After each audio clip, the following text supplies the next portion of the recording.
Dynamic lighting for years, Roblox worlds felt flat, no matter how much effort developers put into them. Lighting was simple, shadows barely existed, and atmosphere was hard to sell. Horror games leaned on loud noises and cheap jump scares because darkness didn't actually feel dangerous.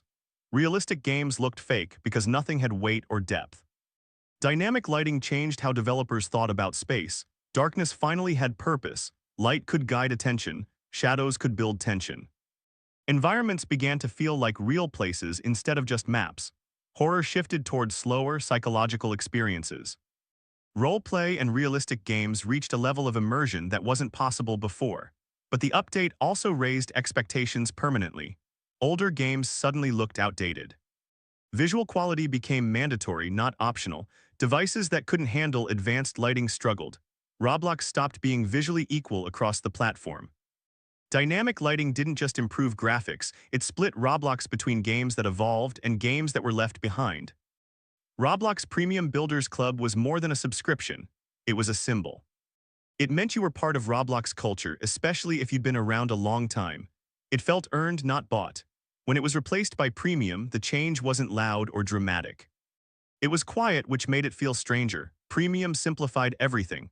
Monthly Robux became routine. Trading benefits were locked behind paywalls. The economy became more controlled. Limited trading slowly favored players who could stay subscribed consistently. Roblox didn't feel aggressive, but it felt less personal. Time spent on the platform mattered less than consistency of payment. From a business standpoint, it made sense. From a cultural one, it marked another step away from community tradition. Builders Club didn't disappear with backlash.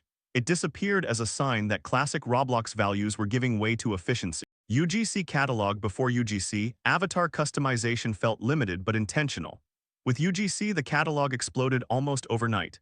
Creativity poured in, along with spam, clones, and trend chasing. Avatars became more expressive but also more competitive. What you wore started signaling status, relevance, and taste.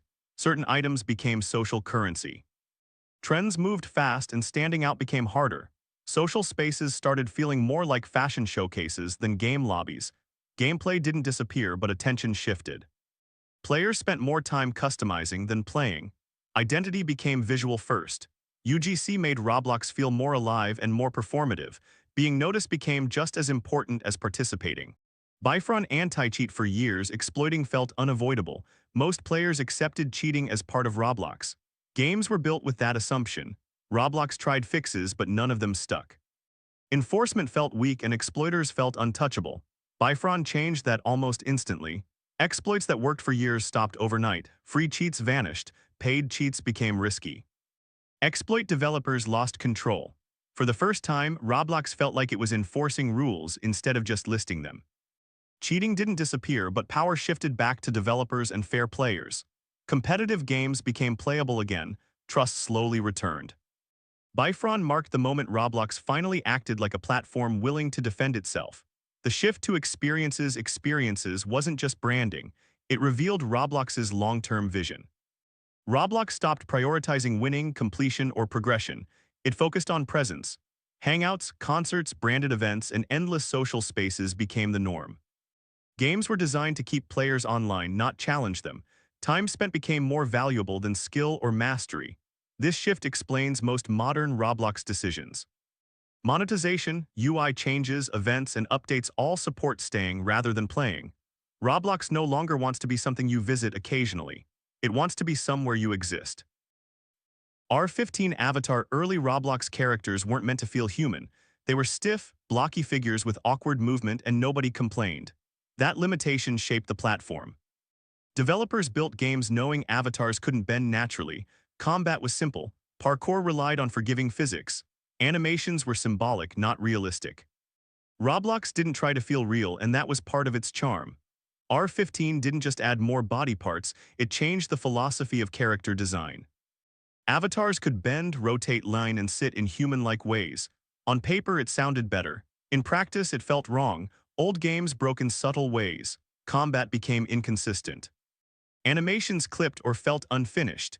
Developers had to choose between rebuilding years of work or falling behind. For a long time, R15 lived in an uncomfortable middle ground. Optional but increasingly favored. Roblox kept adding features that worked best with R15, then features that only worked with it. Slowly, R6 stopped being a choice and became a limitation. R15 marked the moment Roblox began chasing realism, even if it meant losing some of the simplicity that once defined it. Filtering enabled before filtering enabled, development was fast, loose, and fragile. Many systems trusted the client to behave honestly. That made scripting easier, especially for newer developers. It also gave exploiters massive power. Servers could be destroyed with little effort. Cheating was everywhere but treated like an inconvenience. When filtering enabled was forced, the platform felt like it broke overnight. Games stopped working, buttons failed, GUIs desinced, core mechanics collapsed without clear explanations. Developers logged in to find years of work unusable. Players blamed Roblox without understanding why. Many older developers quit rather than rewrite everything.